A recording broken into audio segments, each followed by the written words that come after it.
So my coil spring plate is all patched up now.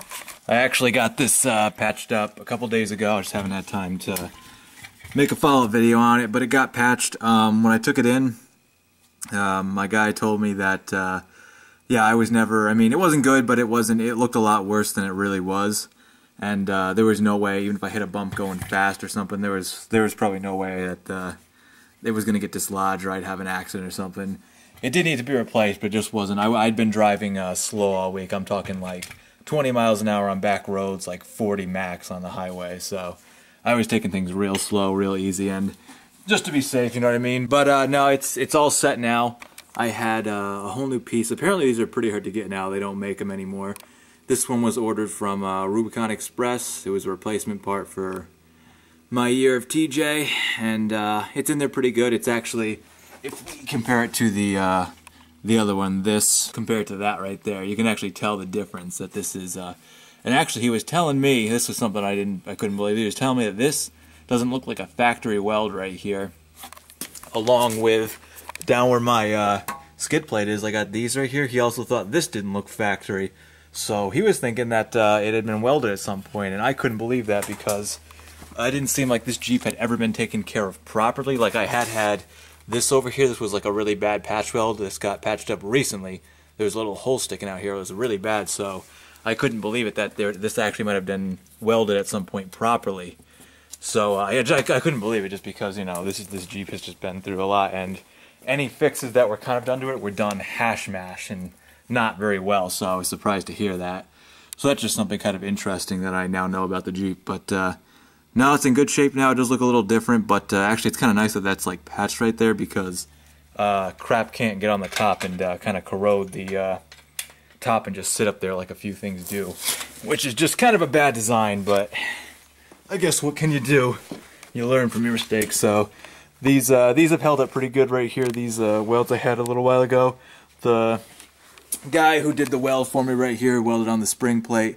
Same guy, Chris Jr., Smith's Jeep, Franklin, Connecticut. And we come under here just to get a look at the plate from the back. And you can see it's in there pretty good, nice welded. Glad it's all patched up now. I'll get some Port 15 on that to reinforce it being covered up. And just good peace of mind now to know this is all fixed and I don't have to worry about that anymore. One other problem off the list. And if you can believe it, in the last week and a half, I dropped $600 on 2 welds to keep this Jeep in good shape. And just yesterday, my check engine light came on. So how great is that, right? Just as soon as I get done with one project, something's gone wrong, get it fixed. Well, got another problem. Now, this did come on a while back. The last couple times this came on, actually, in my time owning the Jeep, the only time the check engine light came on was when I had just a misread of a CO2 intake valve, something like that, nothing important. So hopefully that just did again, and this will go out a little while. I haven't had this come on in a while. The last time it was on for a little while, then it would come off, turn back on, then it turned off and hadn't come back on for a good 6 or 7 months now, so yeah, just one problem to another. Just, you know, it's okay. I like to burn my money, so no worries, right? It really has put a damper on my project to get back on these because this is kind of my next thing. But I have still, winter's coming. We're in the middle of September now. I got things I gotta fix this up before the end of winter. I want to finish coating. And luckily, I got my coat on here, Port 15. So this is looking real nice. I'm loving it. I just want to get my front end there, cover up in the back and get a little bit more where I can and cover this up. Then I want to take care of these, get my I think I've decided I definitely want to put the rocker panels on to cover this up, regardless of whether I repaint it or not. I guess it'd just be a section where maybe I could take them off in the future, maybe not. We'll see when that time, if that time even comes to pass, I'll deal with it as it comes. Because right now it's just kind of one thing after another. I'm trying to save up money. I'm trying to, you know, have reserves for this when I need it like I just did.